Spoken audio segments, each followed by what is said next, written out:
ये सिर्फ 5 उंगली का खेल है। आप सुनते होंगे CAA, NRC, NPR और सोचते होंगे ये खेल क्या है, इतने सब शब्द हैं, समझ नहीं आता। वैसे बड़ा साधारण सा खेल है। मैं आपको समझा देता हूं। ये सिर्फ 5 उंगली का खेल है। 5 उंगली की यात्रा समझ लीजिए, ध्यान से समझिएगा और फिर समझाइएगा भी दूसरों को। ये यात्रा शुरू होगी सबसे छोटी उंगली से। बड़ा साधारण सा काम होगा। अप्रैल के महीने में आपके घर कोई आएगा, सरकारी कर्मचारी, हो सकता है स्कूल के टीचर कोई आए, कहेंगे हमें आपके घर सिर्फ गिनती करनी है कितने लोग रहते हैं। बस नाम पूछेंगे, कब पैदा हुए ये पूछेंगे, ये भी पूछेंगे कि आपके माता पिता, चाहे हैं या नहीं है अभी, वो कहाँ पैदा हुए थे, कब पैदा हुए थे। आधार कार्ड का नंबर मांगेंगे, ड्राइविंग लाइसेंस मांगेंगे, कोई प्रमाण नहीं मांगेंगे। उस वक्त आपको लगेगा छोटा सा मामला है। ये छोटी उंगली का पहला कदम ये है NPR वाली छोटी सी उंगली। फिर दूसरी उंगली ये D वाली उंगली है। D क्यों? क्योंकि आपके घर से जब एक बार ले जाएंगे लिख के, उसके बाद तहसीलदार के दफ्तर में, किसी सरकारी दफ्तर के अंदर कुछ टाइम बाद, हो सकता है कुछ महीने बाद, चुपचाप से उस लिस्ट का मूल्यांकन किया जाएगा और कोई सरकारी कर्मचारी उस लिस्ट में कुछ नामों के आगे D लिख देगा। D का मतलब डाउटफुल, डाउटफुल का मतलब संदेहास्पद, जिस पर शक है।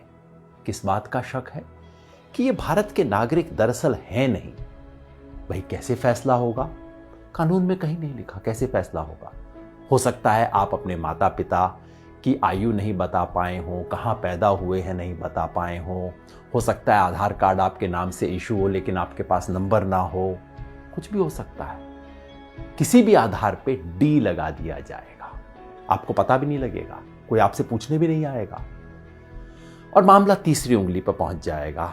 ये तीसरी और बड़ी उंगली है, ये है NRC वाली उंगली। जिन लोगों के नाम के आगे D लगा होगा, समझ लीजिए आपके मोहल्ले में 500 लोग हैं, 1000 लोग हैं, उनमें से 50 के नाम के आगे D लग गया। उन 50 लोगों को चिट्ठी आएगी, पूरे परिवार में नहीं। हो सकता है परिवार में बहू को चिट्ठी आए, बेटे को ना आए, बाप के नाम चिट्ठी आए, पोते के नाम चिट्ठी ना आए। कुछ लोगों के नाम चिट्ठी आएगी और उन्हें कहा जाएगा, नोटिस दिया जाएगा, अब आप साबित कीजिए कि आप भारत के नागरिक हैं। कैसे साबित करेंगे? सरकार ने आज तक नहीं बताया है। हमारे पास सिर्फ एक असम का उदाहरण है जहां पहले हुआ है NRC, और वहां क्या हुआ था? ना आधार कार्ड माना गया, ना राशन कार्ड माना गया, ना वोटर लिस्ट में नाम माना गया। कहा नहीं, ये सब नहीं चलेगा, आप प्रमाण लेके आइए कि आप कहां पैदा हुए थे। आज से 30 साल पहले वोटर लिस्ट में आपका नाम था कि नहीं था, पुरखों का नाम था कि नहीं था, कोई संपत्ति का प्रमाण पत्र लेके आइए। साधारण लोग कहां से जुटाएंगे प्रमाण पत्र? इसके आधार पे उनमें से कुछ लोगों ने जो आधार अपने प्रमाण पत्र नहीं दे पाएंगे, उनका मामला चौथी उंगली पे पहुंच जाएगा। ये चौथी उंगली है फॉरेनर्स ट्राइब्यूनल की। यानी कि कहा जाएगा उस 50 में से समझ लीजिए 10 लोग बच गए जो प्रमाण नहीं दे पाए, जिनके पास कागज नहीं है, 15 लोग बच गए। उनको कहा जाएगा अब आपको आखिरी मौका दिया जा रहा है। ये उंगली आखिरी मौके की उंगली है। आखिरी मौका दिया जा रहा है, फॉरेनर ट्राइब्यूनल है, विदेशियों की अदालत है। अब उसमें जाके आप साबित कीजिए कि आप विदेशी हैं कि नहीं। अगर मुसलमान हैं तब तो कोई चांस ही नहीं है, क्योंकि यहां अब CAA का खेल शुरू हो जाए। अगर मुसलमान हैं, आपको विदेशी माना गया है, तो अब आप तो विदेशी हैं ही हैं, चाहे आपके बाप दादा यहां पे 500 साल से, 1000 साल से रहते आ रहे हैं। अगर मुसलमान नहीं भी हैं तो पता है क्या है, आपको ये साबित करना पड़ेगा कि आप बांग्लादेश, पाकिस्तान, अफगानिस्तान से आए। अब आप सोचिए, बिहार यूपी में रहने वाले लोग, नेपाल की तराई में रहने वाले लोग, श्रीलंका में रहने वाले लोग, श्रीलंका के पास तमिलनाडु में रहने वाले लोग कहां से साबित करेंगे भाई कि हम पाकिस्तान से आए, बांग्लादेश से आए, अफगानिस्तान से आए? फॉरेनर ट्राइब्यूनल में अगर साबित आप नहीं कर पाए, जो लोग भी साबित नहीं कर पाए, वो लोग विदेशी घोषित हो जाएंगे और मामला अब चौथी उंगली से अब अंगूठे पे पहुंच जाएगा, अंगूठे तले दबने वाला। ये है डिटेंशन सेंटर। डिटेंशन सेंटर का मतलब जेल, विदेशियों के लिए बनी हुई खास जेल। भारत सरकार इसके नियम बना चुकी है। डिटेंशन सेंटर आसाम में बन चुका है, कर्नाटका में काम करना शुरू कर चुका है, बाकी 10 राज्यों में बन रहे हैं डिटेंशन सेंटर। जिस व्यक्ति के पुरखे पता नहीं कब से यहां पे रहते आ रहे होंगे, उसे अपनी ही मिट्टी में विदेशी बना के डिटेंशन सेंटर में डाल दिया जाएगा। ये है खेल। शुरू होगा छोटी उंगली से, एनपीआर से, और खत्म होगा कुछ लोगों के लिए। हो सकता है 1000 में से 1 लोग, हो सकता है 1000 में से 2 लोग डिटेंशन सेंटर में बने। क्या ये चाहते हैं? अगर नहीं चाहते तो इसे रोकने का एक ही तरीका है। ये 5 उंगली का खेल कैसे रुकेगा?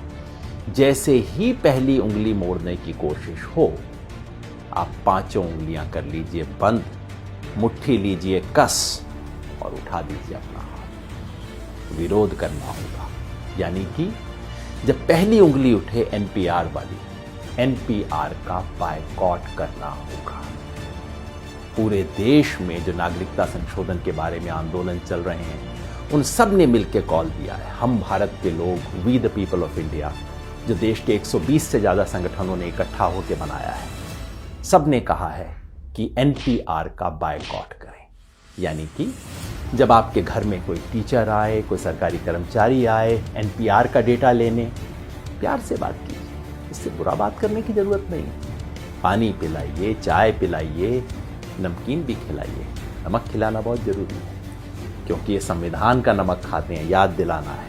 ये कर्मचारी इस देश के कर्मचारी हैं, किसी पार्टी के नहीं हैं। सब कुछ दीजिए, प्यार से कीजिए, लेकिन कागज नहीं लिखवाएंगे, कागज में कोई सूचना नहीं देंगे, क्योंकि एक बार सूचना दी फिर मामला आपके हाथ से बाहर। कागज नहीं लिखवाएंगे। और अगर वो कहें कि ये तो कानून है, आपको करना पड़ेगा, उन्हें प्यार से कहिए, मास्टर जी आपकी बड़ी इज्जत करते हैं, लेकिन क्या करें, महात्मा गांधी की इज्जत थोड़ा ज़्यादा करते हैं। इस देश के राष्ट्रपिता ने कहा था कि अगर कोई असंवैधानिक, अन्यायपूर्ण कानून है, उसका विरोध करना हमारा अधिकार ही नहीं, हमारा कर्तव्य भी है, हमारा हक भी है, हमारा फर्ज भी है। इसी रास्ते पे हमें चलना होगा।